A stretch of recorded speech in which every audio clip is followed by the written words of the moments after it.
Assalamualaikum warahmatullahi wabarakatuh. Alhamdulillah, syukur kepada Allah Subhanahu wa taala kerana masih lagi memberikan kita peluang untuk belajar online. Selawat dan salam ke atas junjungan besar kita Nabi Muhammad sallallahu alaihi wasallam. Dengan berkat perjuangan baginda lah maka hari ini kita mendapat nikmat iman dan Islam. Baik. Hari ini ustaz akan mengajar mengenai sirah lah. Okey, ustaz akan mengajar sirah. Ini ada tajuk yang baru kepada darjah 3. Baik, pertama sekali kita kena tahu dulu apa itu sirah. Sirah ini adalah bahasa mudahnya adalah perjalanan hidup Nabi lah. Perjalanan hidup Nabi. Jadi sebelum kita mengetahui perjalanan hidup Nabi, kita kena kenal dulu Nabi daripada mana-mana. Itu semua. Itu berkaitan dengan sirah Nabi. Jadi hari ini kita dalam sirah ni sangat penting untuk belajar adalah mengenai Nabi kita Muhammad sallallahu alaihi wasallam. Baik, jadi ustaz terus kepada ni kepada pelajaran kita. Baik, ini pertama sekali lah kita akan belajar adalah mengenai nasab dia lah. Nasab Nabi Muhammad sallallahu alaihi wasallam, nasab yang sangat agung. Nasab kita itu nasab Nabi kita Nabi Muhammad sallallahu alaihi wasallam. Baik. Ustaz harap semua boleh baca lah. Semua boleh baca dengan tenang, boleh baca dengan jauh dengan elok sebab sirah ni memang kena banyak membaca. Jadi kita akan belajar hari ini adalah nasab Nabi kita Nabi Muhammad sallallahu alaihi wasallam.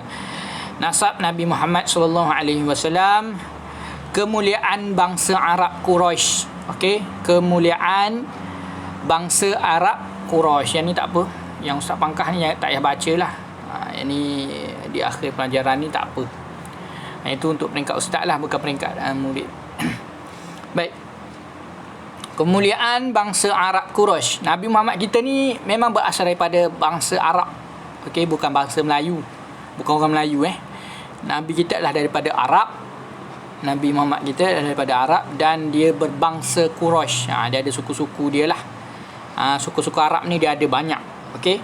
Jadi Nabi ni daripada yang teragung iaitu Quraisy, orang yang menjaga Mekah. Orang yang menjaga Mekah ketika itu dipanggil bangsa Quraisy. Sekarang pun masih lagi lah. Okey. Kita baca dan faham. Keturunan Nabi Muhammad sallallahu alaihi wasallam, kena sebutlah sallallahu alaihi wasallam, berasal dari Nabi Ismail.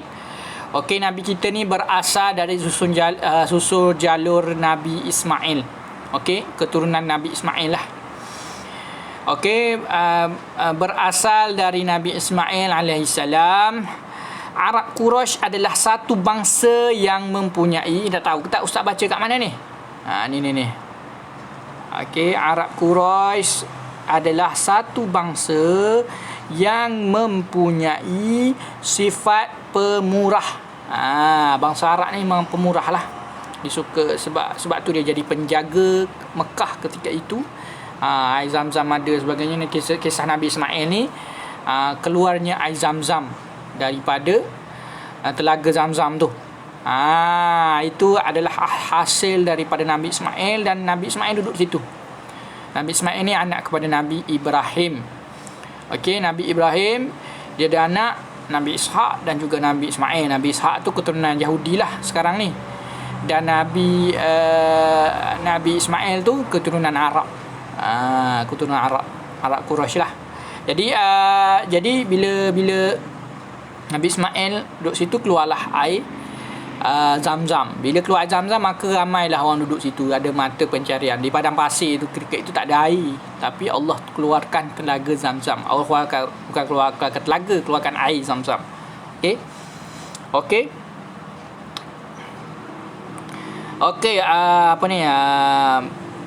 Arab Quraisy adalah satu bangsa yang mempunyai sifat pemurah. Dia ada sifat pemurah dan menepati janji. Dan menepati janji. Mesti menepati janji. Apa dia berjanji dia kata tepati. Itu sifat orang Arab Quraisy. Ini daripada kemuliaan Nabi Ismail lah sebenarnya. Serta mempunyai keazaman yang kuat. Dia orang ni keazaman yang kuat. Bila dia orang nak buat sesuatu, dia azam yang sangat tinggi. Sebab yalah berada di padang pasir yang gelap, pada pasir yang tak ada apa-apa. Jadi dia orang kena berhidup, jadi dia orang dilatih untuk berazam. Berazam yang tinggi, maknanya nak pergi sana kena azam yang tinggi lah. Dia bukan macam sekarang ada kapal terbang nak pergi mana-mana jauh-jauh pun, tapi dia orang kena naik kuda, kena naik unta.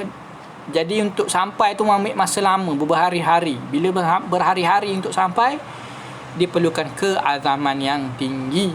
Okey. Baik, seterusnya kita baca yang bawah tu. Muhammad bererti yang terpuji. Nabi Muhammad kita ni nama dia maksud, kalau siapa nama Muhammad tu maksud yang terpuji. Kita letak nama Muhammad tu bukan untuk kita jadi yang terpuji, tapi kita puji Nabi kita Muhammad sallallahu alaihi wasallam sendiri, iaitu Nabi Muhammad sendiri maksud dia terpuji. Bila kita ada nama Nabi, bila kita ada nama Nabi, contoh kita ada nama Muhammad, kita ada nama Ahmad, itu adalah nama yang sangat bagus. Nama Nabi kita, nama Nabi kita dinisbahkan pada kita lah, supaya ada sifat-sifat Nabi. Supaya ada sifat-sifat Nabi. Itu kenapa mak ayah kita letak nama macam tu. Okey, faham Baginda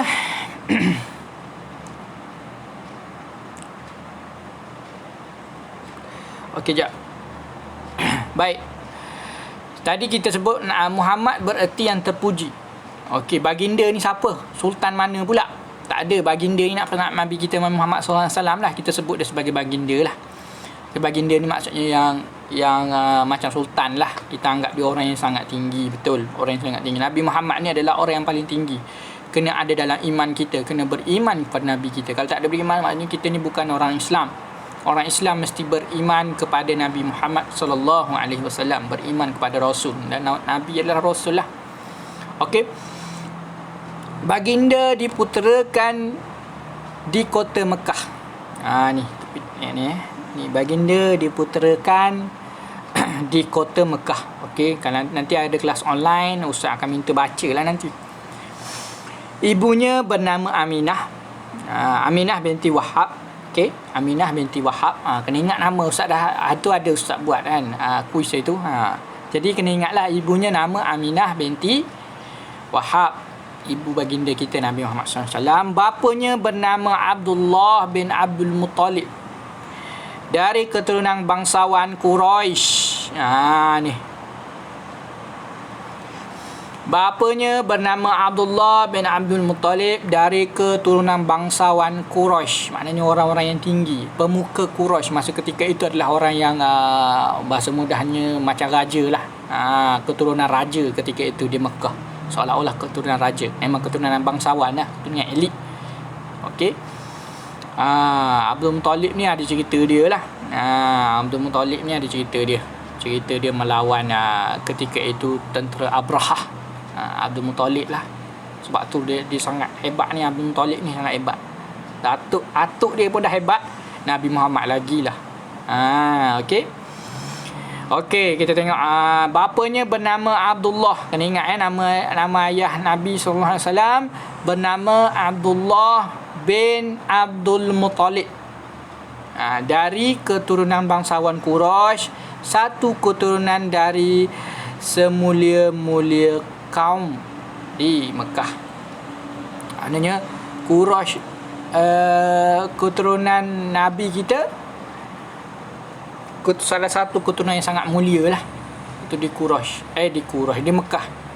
Dipanggil satu keturunan bangsawan Quraisy. Quraisy tu dah mulia dah, tapi dia bangsawan lagi. Maknanya dalam kalangan Quraisy ada lagi yang lebih hebat. Jadi keturunan dia sangat hebat lah, keturunan Nabi kita ni. Jadi Nabi kita sallallahu alaihi wasallam ni sangat-sangat hebat, sehingga kan namanya berada di dalam Al-Quran. Nama kita dalam Quran tak ada, nama Nabi Muhammad ada. Dan banyak cerita-cerita daripada Al-Quran berdasarkan Nabi juga. Maksudnya ada. Nanti kena belajar lah. Tak apa yang tu. Baik. Jadi bila kita dah tahu Nabi kita ni hebat, Nabi kita ini adalah mulia, jadi satu perkara yang Ustaz nak minta adalah kena sentiasa cinta pada Nabi. Macam mana kita nak cinta pada Nabi? Kena selawat lah. Okey, kena selawat. Baik. Kita tengok bawah. Ini Ustaz nak minta baca dulu. Nanti kejap lagi kat rumah tu kena baca. Tapi Ustaz akan baca sepintas lalu sahaja, tidaklah laju, sebab kita akan baca sama-sama pada minggu hadapan. Tapi kita kena tengok dululah. Okey, sebab kenapa kita tak belajar dari pasal Nabi terus? Kenapa kita kena belajar pasal Quraisy ni? Sebab Quraisy adalah keturunan Nabi. Nabi adalah daripada bangsa Quraisy. Jadi kita kena tahu dulu Quraisy ni siapa. Baru kita boleh kenal Nabi macam mana. Okey, baik, kita tengok kemuliaan kaum dan bangsa Nabi Muhammad sallallahu alaihi wasallam. Nabi pun dia ada kemuliaan dalam bangsa dia. Jadi kita tengok lahirnya Muhammad di kota Mekah. Ni pantun mari berpantun. Bulan Rabiul Awal tahun Gajah. Kena baca, kalau boleh ustaz ni baca sebentar lalu sahaja. Hari Isnin, subuh yang cerah, membawa rahmat bersama berkah. Nama Muhammad artinya terpuji. Arab Quraisy adalah keturunan baginda, menjadi rasul dan juga nabi, membawa sinar kepada alam semesta. Ismail Ibrahim asal keturunan Nabi, dia asal daripada keturunan Nabi Nabi Ismail dan Ibrahim. Abdullah bin Abdul Muttalib adalah bapanya, membawa pekerti dan kemuliaan. Aminah binti Wahab adalah ibunya. Baginda wafat di kota Madinah. Semua sahabat berduka cita. Baginda meninggalkan Al-Quran dan Sunnah sebagai panduan umat tercinta. Baik. Okey. Baginda wafat. Wafat ni maksudnya meninggal lah. Tapi wafat ni lebih tinggi. Maksudnya kemuliaan kepada para nabi, kita panggil dia wafat, kita tak panggil dia mati. Okey, kita panggil dia wafat. Maksud wafat ni meninggal lah, sama je. Cuma wafat ni maksudnya martabatnya lebih tinggi lah daripada manusia biasa. Contoh, biasanya kita panggil wafat ni kepada sultan, kepada nabi kita, nabi-nabi semua kita panggil wafat lah, kita tak panggil mati. Okey, itu maksudnya mulianya nabi kita. Okey, di kota Madinah. Okey, dia tidak meninggal di Mekah, tapi tidak wafat di Mekah, tapi wafat di Madinah, di kota Madinah. Itu ada cerita-cerita dia lah yang akan datang. Tak apa. Jadi ustaz nak minta semua baca pantun ni, dan mestilah okey, kita ustaz harap semua cuba untuk belajar. Penting sangat-sangat mengenai sirah ni adalah untuk kita memastikan kita kenal Nabi. Nak mengenal Nabi, kena kenal kaum dia dulu, kenal satu persatu lah, kena tahu asal-asal dulu, baru boleh kita nak bercerita. Okey. Baik, jadi setakat itu sahaja kelas kita. Jadi ustaz nak minta tolong buat buku aktiviti siri inovatif tu, muka surat 1 dan 2, dan boleh buka buku teks untuk tengok jawapan dia. Jadi setakat itu sahaja kelas kita. Kita akan jumpa pada kelas-kelas yang akan datang. Kalau ada online, kita akan online lah, insya-Allah. Assalamualaikum warahmatullahi wabarakatuh.